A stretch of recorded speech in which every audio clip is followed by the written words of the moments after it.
श्री राम। नमस्कार। आज 10 जून 2020 भगवद गीता भाग 9 सार्थ भगवद गीता विश्लेषण में हम लोग चर्चा कर रहे हैं। पार्थ अर्जुन और भगवान श्री कृष्ण के बीच जो संवाद हो रहे हैं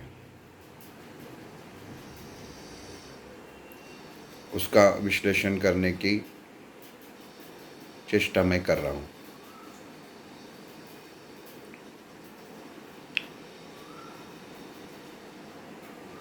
अर्जुन जो जो सवाल भगवान श्री कृष्ण को पूछते हैं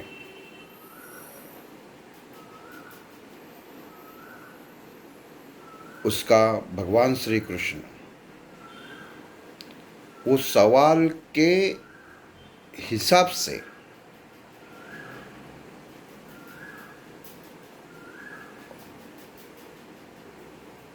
वो पात्र धारण करके, वो रूप धारण करके अर्जुन को जवाब देते हैं। अब यहाँ पे हम लोग जो रुके थे तब पार्थ अर्जुन कहता है कि मैं सामने खड़े हुए मेरे रिश्तेदारों को, गुरुजनों को कैसे मारूं? अगर मैं उनको मारता हूँ तो उनका हत्या का पाप मुझे माथे पे लग जाएगा और मैं मोक्ष प्राप्त के लिए काबिल नहीं रहूँगा। भगवान श्री कृष्ण सब सुन रहे थे। अब भगवान श्री कृष्ण पार्थ अर्जुन को क्या जवाब देते हैं वो देखेंगे। हर इंसान को प्रश्न के अनुसरून, प्रश्न के अनुरूप अलग अलग तरीके से समझा जाता है और समझाया जाता है। वैसे यहाँ पे भगवान श्री कृष्ण अर्जुन को उल्टा सवाल पूछ रहे हैं। क्या पूछ रहे? हे पार्थ अर्जुन, तुम तो देवत परमेश्वर इस सबसे बड़े हो। वास्तव में जो सृष्टि है वो तुम्हारे कहने पे चलनी चाहिए। मुझे ये मालूम नहीं था कि काल भी तुम्हारे कहने पे ही चलता है।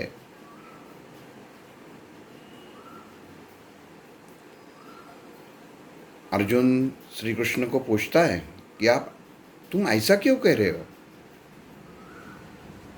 तुम्हारे ये कहने का मतलब क्या है?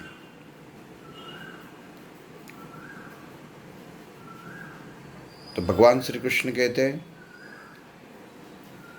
तुम्हारे मन में जो दुविधा है वो क्या है कि जो ये सामने तुम्हारे गुरु, तुम्हारे रिश्तेदार, तुम्हारे भाई, तुम्हारे तात भीष्माचार्य, इन्हें मारकर जो पाप तुम्हें लगेगा उससे तुम्हें मोक्ष प्राप्त नहीं होगा, ये तुम्हारे मन में सल है। अर्जुन कहता है बराबर है। तो भगवान श्री कृष्ण अर्जुन को पूछते ही ये तुम्हारे कहने का मतलब समझते हो?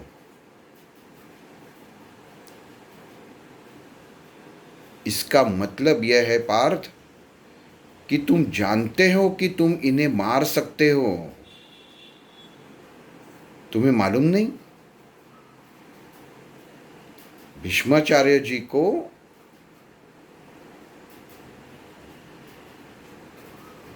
वरदान है, वो जब तक चाहे तब तक जीवित रह सकते हैं, और फिर भी तुम कह रहे हो मैं उन्हें कैसे मारूं? इसका मतलब क्या हुआ? द्रोणाचार्य जी के पराक्रम को तो तुम जानते ही हो, फिर भी तुम पूछ रहे हो, फिर भी तुम बोल रहे हो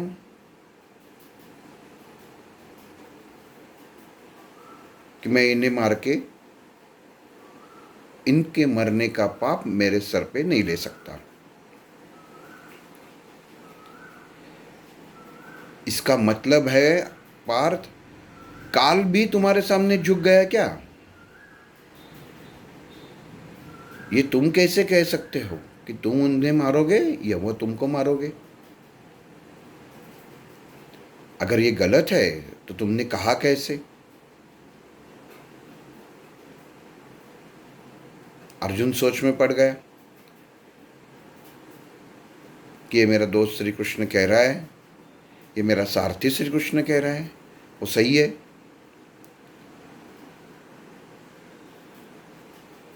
लेकिन मन में जो अवस्था थी, मन में जो दुविधा थी, वो दूर करने के लिए इतना कह के रुकना श्री कृष्ण के लिए सही नहीं था।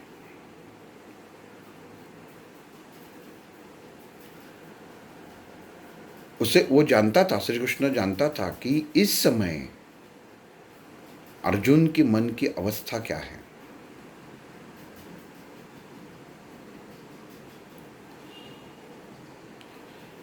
वास्तव में हम लोग पढ़ते हैं कि भगवत गीता जो कुरुक्षेत्र में कही गई, उस समय दोनों सैन्य थे ही ना, कौरव सेना और पांडव सेना। फिर भी किसी ने एक दूसरे के ऊपर आक्रमण नहीं किया जब तक शंख नहीं बजा, जब तक युद्ध की अनुमति दोनों सैन्यों के सेनापति ने नहीं दी, तब तक। इससे एक बात साबित हो जाती है कि युद्ध के समय भी कुछ नियम और अनुशासन पक्का था।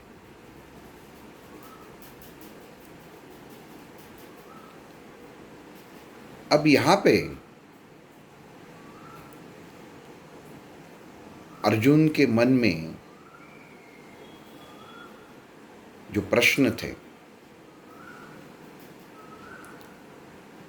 जो दुविधा थी,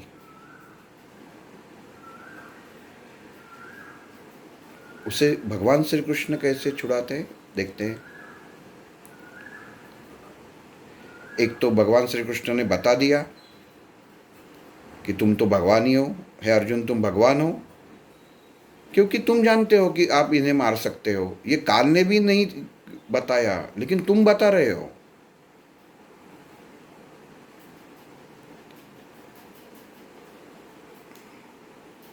तुम स्वयं एक वीर हो, ज्ञानी हो, फिर भी अभी तक तुम मुझे पहचान नहीं पाए।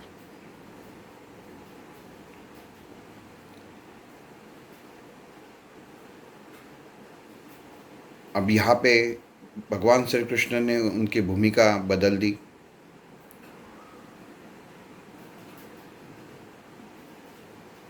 माँ जैसा वो अर्जुन को समझाने लगे।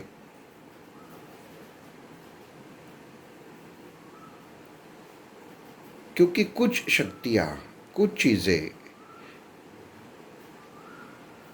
अर्जुन के पास थी, लेकिन उसके मन की अवस्था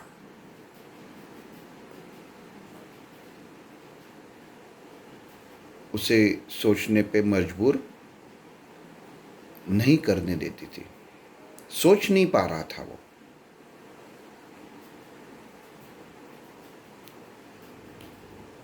तो भगवान श्री कृष्ण अर्जुन को कह रहे हैं, शरीर के अंदर जो जीवात्मा है वह नित्य है, आत्मा जो रहती है वो नित्य है। शरीर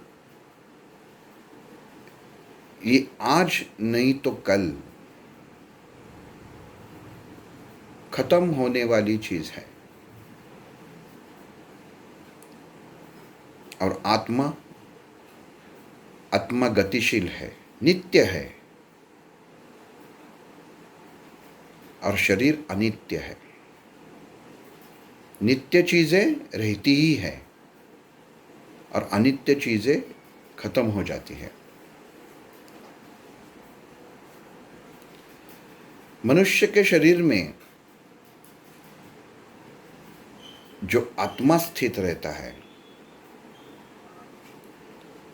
वो आत्मा इतना सूक्ष्म रहता है कि कोई भी आप दूरबीन से देखे, आज की विज्ञान के भाषा में कोई स्कोप से देखे, फिर भी आपको नजर नहीं आएगा, इतना सूक्ष्म है। लेकिन इतना सूक्ष्म होने के बावजूद भी ये पूरे स्थूल शरीर को ऊर्जा देता है और ये शरीर को जीवित रखता है, चेतनामय रखता है, चैतन्यमय रखता है, तेजोमय रखता है, तेज रहता है। शरीर कितना बड़ा होता है, हम लोगों ने देखा, हाथी का आत्मा कितना रहेगा, जितना हाथी का आत्मा बड़ा है उतना ही चींटी का भी है। चींटी से भी छोटे कीड़े रहते हैं, सब में आत्मा एक ही है, सूक्ष्म।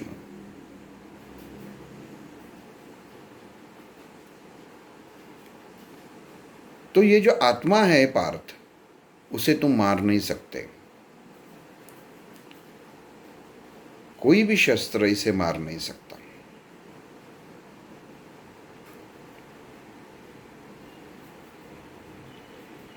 लेकिन यही आत्मा जब मनुष्य के शरीर में वास करता है, तब वो शरीर का दिमाग चालू हो जाता है, जिसे हम इंग्लिश में ब्रेन कहते हैं।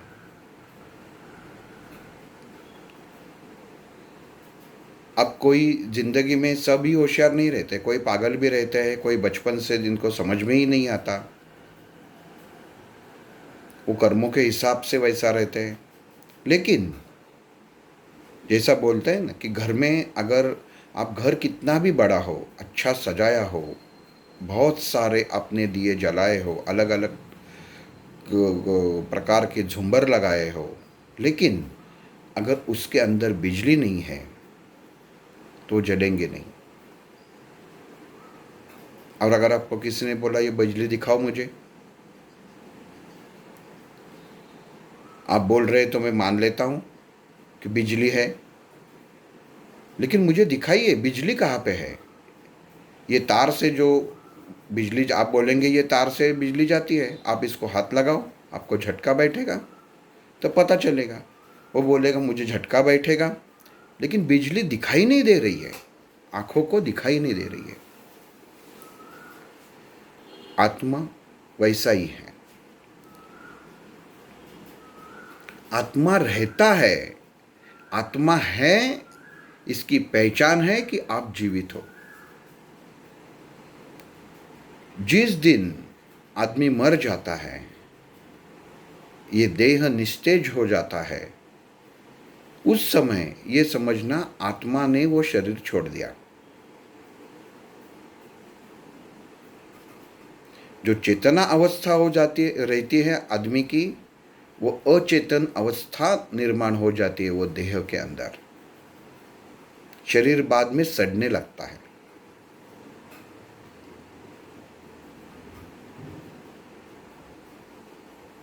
हे पार्थ, ये आत्मा जो मनुष्य के शरीर में वास करती है, वही आदमी के दिमाग का सबसे बड़ा ऊर्जित अवस्था में रहने का एक मार्ग है। अगर तुम कहोगे कि ये गांडीव तुमने पकड़ा है, जब तुम्हारा दिमाग कहता है कि इसे पकड़ो, तभी तुम इसे पकड़ पाते हो।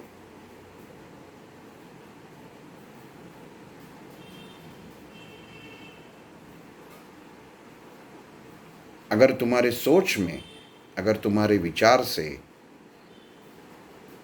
ये कंपन जागेगा ही नहीं, ये लहरें उठेगी ही नहीं कि इसे उठाओ, तब तुम कुछ नहीं कर सकते। तो तुम ये जान लो कि इंसान दिमाग से चलता है। दिमाग जब पाँवों को कहते हैं कि चलो, तब पाँव आगे जाते हैं।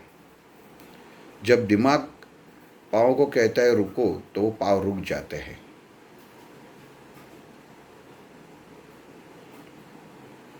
और यही तरंग से, यही लहरों से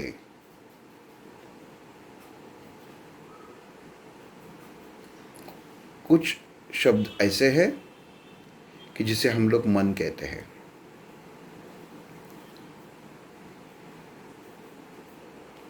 आत्मा के ऊर्जा से शरीर के अंदर जो दिमाग रहता है, उसे ऊर्जित अवस्था में रखने के बाद वो दिमाग काम करता है। ये अवस्था और उससे उत्पन्न होने वाली जितनी लहरें हैं, इंग्लिश में वेव्स बोलते हैं, सोच बोलते हैं, वो मन के बराबर है। अगर कोई चीज़ आपको लेनी है नहीं, तो पहले आपके दिमाग में आ जाता है, सोच आ जाती है पहले, बाद में कृति हो जाती है। आत्मा का काम है ये दिमाग को हर पल ऊर्जित अवस्था में रखे।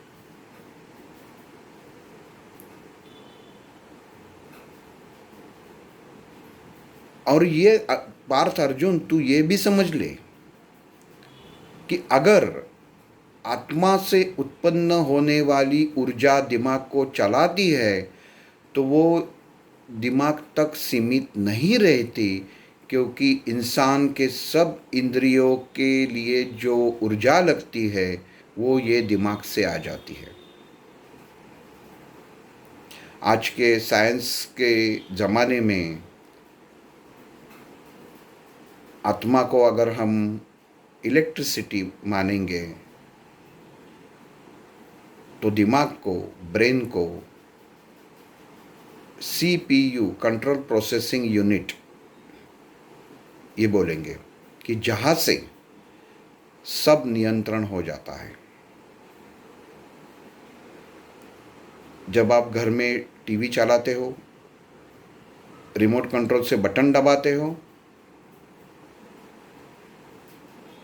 तो घर में जो ऊर्जा टीवी के अंदर होती है उसे नहीं जगाते, टीवी के अंदर जो प्रोसेसर है उसे आप जगा देते हैं। आप ठीक से समझ लीजिए ये बात।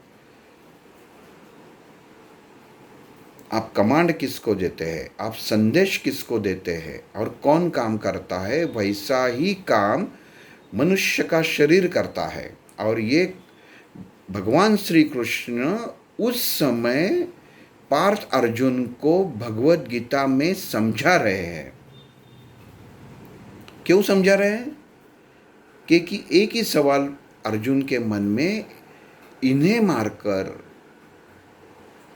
मुझे पाप लगेगा।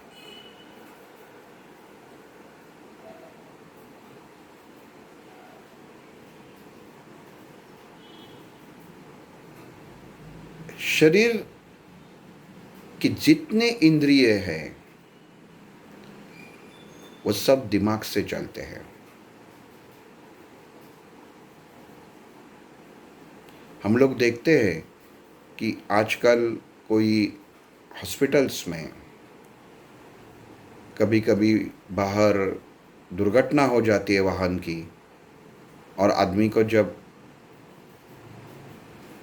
दवाखाने में, हॉस्पिटल में लाया जाता है, तो वहाँ के डॉक्टर्स बोलते हैं इनका दिमाग बंद हो चुका है, ब्रेन इज डेड। बाकी सब शरीर अच्छा है, लेकिन ये सब शरीर चलाने के लिए जो संदेश देता है, वो दिमाग ही बंद हो गया है कायम के लिए, तो आप कुछ नहीं कर सकते।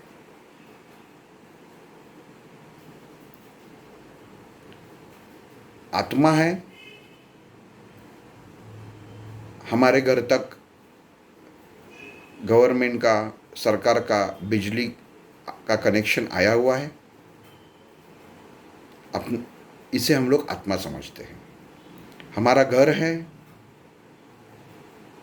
जहाँ पे ये आत्मस्वरूप ऊर्जा से बिजली आती है,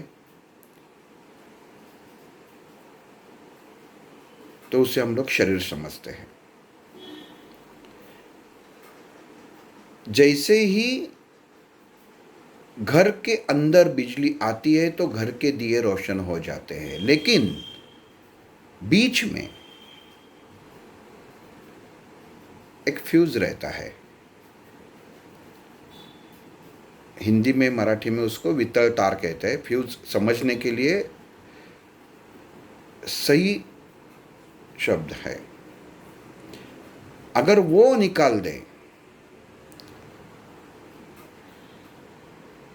उसके एक पार पे आत्मा है, बिजली है, और दूसरी ओर शरीर है और जितने उपकरण लगे हुए वो है, लेकिन चल नहीं सकेंगे। क्यों? क्योंकि फ्यूज हो गया। वैसे ही मनुष्य का दिमाग है, जब तक वो ऊर्जित है, जब तक वो अवस्था ऊर्जित है, तब तक अपने इंद्रियों के ऊपर वो ऊर्जा भारी है, हावी है, हम लोग उसका उपयोग कर सकते हैं।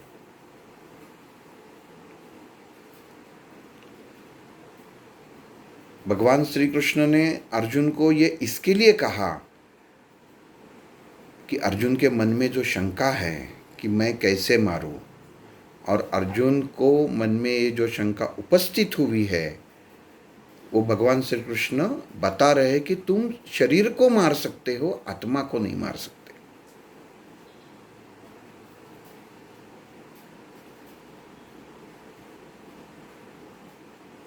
हम लोग देखते हैं रास्ते से आते आते एक दो आदमी झगड़ लेते हैं, एक दूसरे को मारता है। क्यों मारता है? उसका कारण कुछ भी हो, उसके हाथ उठते हैं। कोई किसी के हाथ में जो कुछ हथियार आता है उससे सामने वाले को मार देता है। हम लोग बोलते हैं इतना गुस्सा हो गया, इतना झगड़ा हो गया कि एक ने दूसरे को मार दिया। अभी ये बात सुनने में बहुत आसान है, लेकिन आप इसके मूल तक जाओगे, रूट तक जाओगे, तो आपको समझ में आएगा कि जो भाव उस वक्त वो आदमी के मन में प्रकट हुआ, तमोगुण, सत्व रज तम, ये 3 गुण है, उसमें से तमोगुण जाग उठा, तब उसके हाथ से ये कृत्य हो गया।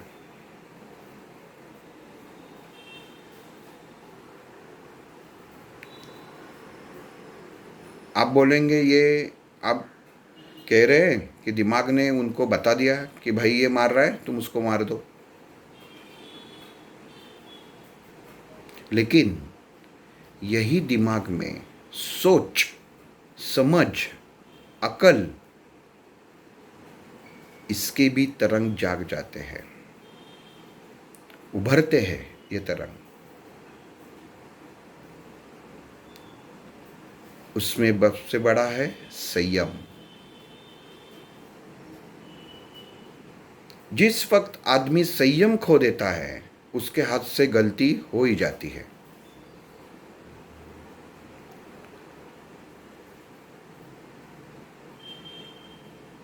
मन अस्वस्थ होने का कारण क्या है?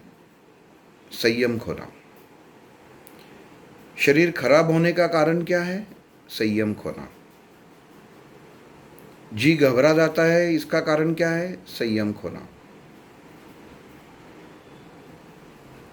आज दुनिया में जितने माँ बहनों के ऊपर अत्याचार हो गए, उसका कारण क्या है? संयम खोना।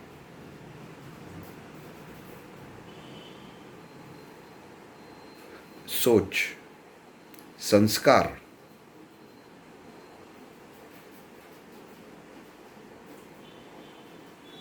मनुष्य के शरीर में, मनुष्य के विचार में अच्छे और बुरे दोनों रसायन भरे हुए रहते हैं, वैसे ही उसके साथ दोनों विचार भरे हुए रहते हैं।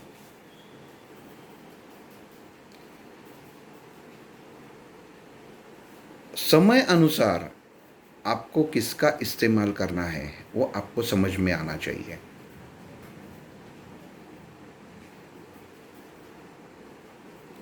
इसके लिए जो बोलते हैं कि छत्रपति शिवाजी महाराज ने अफजल खान का वध किया, खून नहीं किया, वध किया।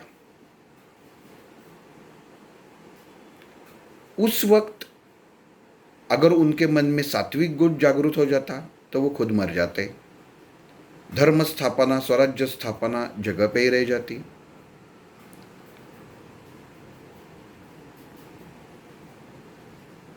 ये उदाहरण देने का मतलब ये है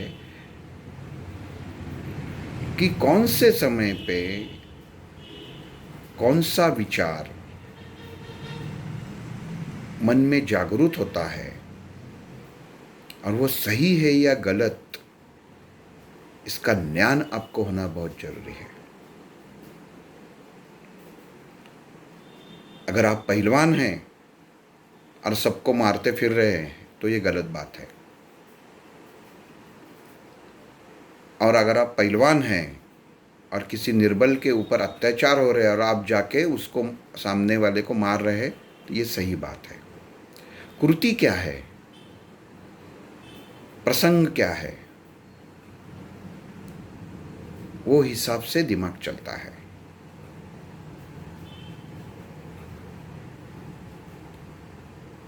इसके लिए यहाँ पे भगवान श्री कृष्ण अर्जुन को कह रहे, तुम तो इतने होशियार हो, वीर तो हो ही तुम, मुझे मालूम है तुम वीर हो, लेकिन होशियार इतने हो, सब ज्ञान तुम्हारे अंदर है, फिर भी तुम ज्ञान का सही इस्तेमाल नहीं कर रहे हो। तुम्हारे मन में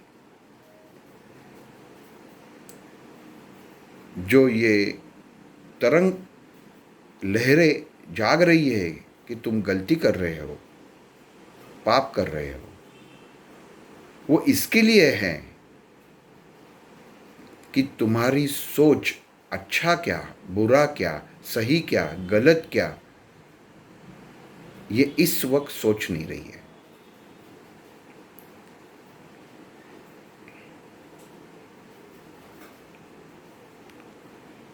अब अर्जुन इतना सुनने के बाद अर्जुन के मन में प्रश्न निर्माण होता है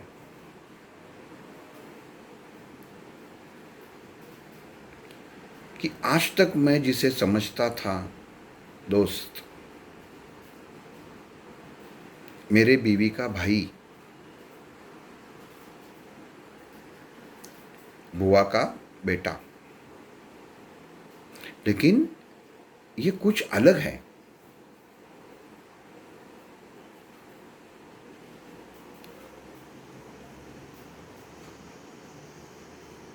तो वो ना समझ में भी भगवान श्री कृष्ण को सवाल पूछता है, हे केशव, तुम मुझे बताओ, तुमने बताया कि मनुष्य के शरीर के अंदर आत्मा रहता है जो ऊर्जित अवस्था में रहता है, जो पूरे शरीर को चलाता है, लेकिन वो आत्मा को चलाने वाला कौन है?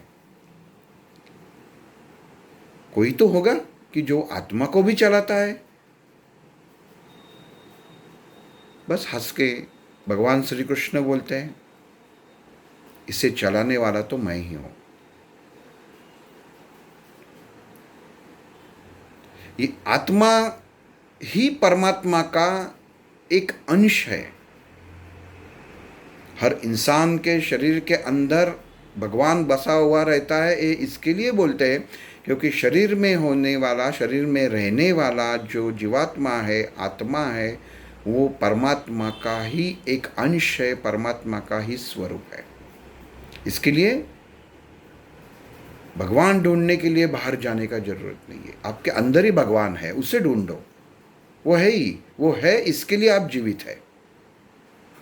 और ये साबित है। आप सांस छोड़ सकते हैं, आप सांस ले नहीं सकते।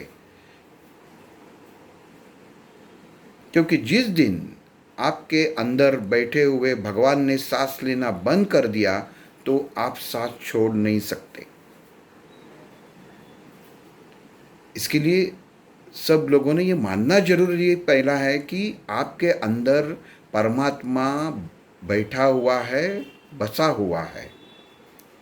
उसका मान रखना चाहिए, समझ लेना चाहिए। अब यहाँ अर्जुन को ये पता चल गया कि आज तक मैं जिससे बात करता था, जिसके कंधों पे हाथ रखता था, कोई भी विषय पे मैं इससे बात करता था, कहाँ तक, कोई भी हद तक बात करता था, लेकिन ये केवल दोस्त नहीं है, ये कुछ अलग है। अर्जुन को भरोसा होने लगता है, विश्वास होने लगता है, विश्वास आ चुका है कि मैं जिसके सामने बैठा हूँ और जो मेरे सामने खड़ा है वो सर्वसाधारण नहीं है। वो ना केवल मेरा दोस्त है, वो केवल और केवल परमात्मा है।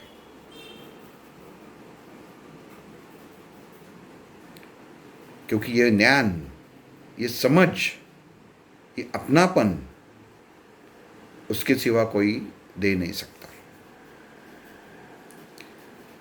अर्जुन को पहले शक वन में था, जब ऋषियों को एक तुलसी के पत्ते से द्रौपदी ने खाना खिलाया था, तब चमत्कार अर्जुन ने आंखों से देखा था। तभी अर्जुन के मन में ये आया था, ये श्री कृष्ण नहीं है, ये कोई परमात्मा ईश्वरी अवतार है। लेकिन उस समय ख्याल आया था, आज वो जान गया।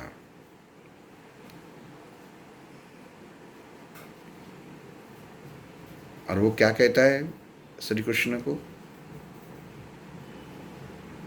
हे केशव, हे श्री कृष्ण, मुझे क्षमा कर दे। मैंने आज तक तुम्हें पहचाना नहीं। जितनी गलतियां मेरे हाथ से हुई है, मैं आज तक जो कुछ गलत तुमको कहा है, बताया है, उसके लिए तुम मुझे माफ कर दे। क्योंकि आज से तुम्हारा और मेरा मित्रत्व का नाता खत्म हो गया। और अर्जुन ने भगवान श्री कृष्ण को कहा, तू ही गुरु बंधु पिता, तू ही हमारी इष्ट देवता।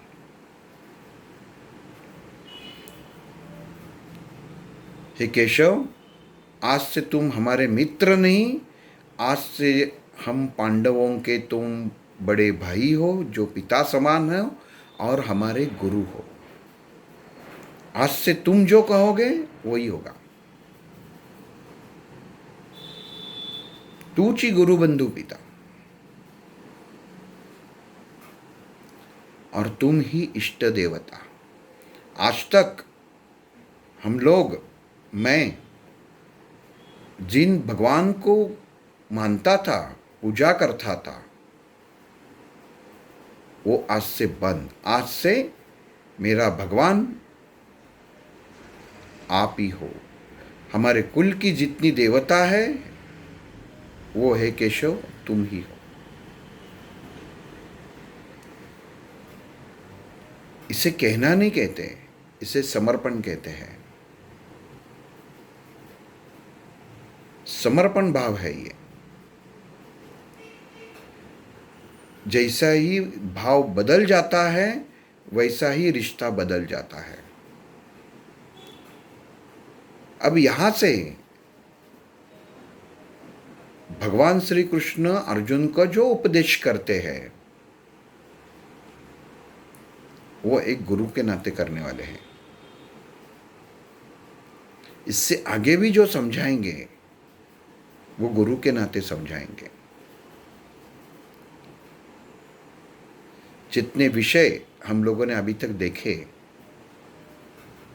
वो सब विषयों को अनुसरून, वो सब विषय लेकर ही वापिस भगवान श्री कृष्ण अर्जुन को दोबारा संदेश देते हैं, समझाते हैं, एक मां बनकर।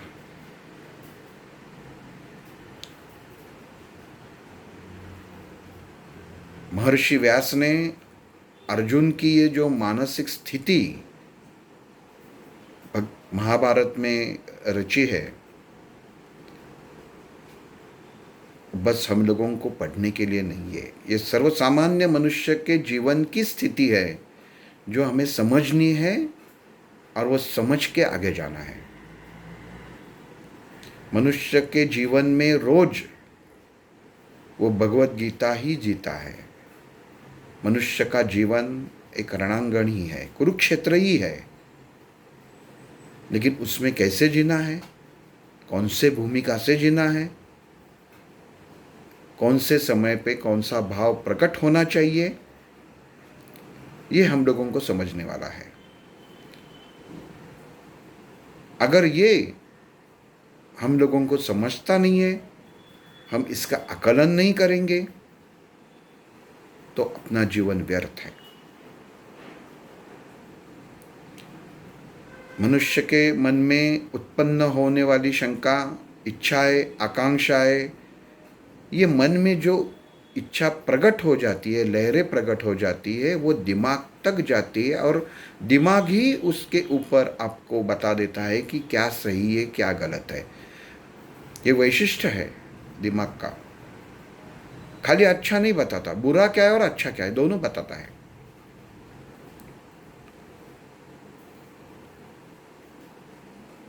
मान लीजिए कोई मधुमेह का रुग्ण है और उसके सामने मिठाई आ गई, तो यही दिमाग उसको बताता है इसका आप मज़ा ले सकते हो, इससे तुमको समाधान हो जाएगा, ये अच्छी बात है। लेकिन अगर ये तुम ज़्यादा खाओगे तो इससे आपके शरीर को तकलीफ हो जाएगी।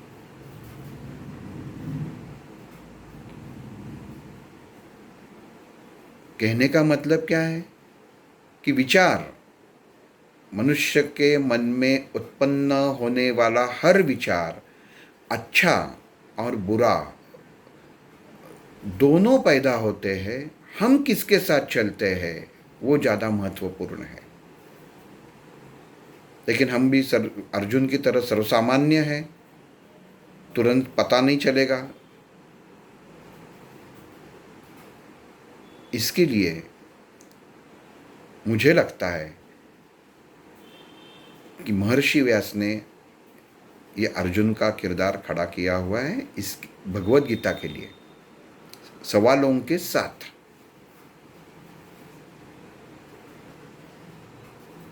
जो सर्वसामान्य लोगों के प्रश्न हैं वही प्रश्न भगवत गीता में दिए हुए हैं। और भगवान श्री कृष्ण ने, परमात्मा श्री कृष्ण ने सबके उत्तर, सबका संक्षिप्त वर्णन, जितनी समस्या है उसके उत्तर आगे दिए हुए हैं।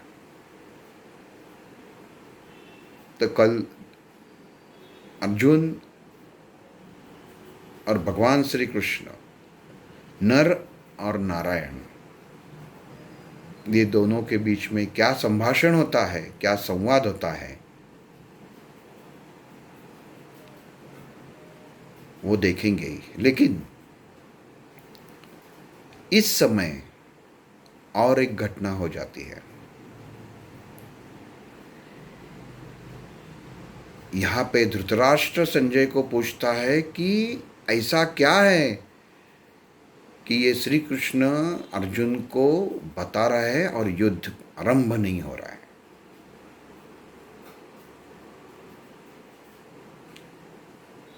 और संजय धृतराष्ट्र को कहता है, धर्म से युद्ध कैसे जीता जाएगा? कर्म युद्ध, धर्म युद्ध और जीवन युद्ध, ये भगवान श्री कृष्ण अर्जुन को बता रहे हैं। इसके लिए हे राजन, मुझे खात्री है धर्म और पांडव इनकी ही विजय होगी। बस धृतराष्ट्र के मन में दुविधा पैदा हो गई, वो वापस दुख में डूब गया। उसी समय संजय सुख में डूब गया कि क्या सुनने को मिलने वाला है, क्या आनंद प्राप्त कर रहा है, क्या खाना भगवान श्री कृष्ण अर्जुन को खिलाने वाले हैं, उसका स्वाद, उसकी पंक्ति में मैं भी बैठने वाला हूँ। अर्जुन और श्री कृष्ण के बीच क्या संवाद होता है आगे, वो कल देखेंगे। श्री राम।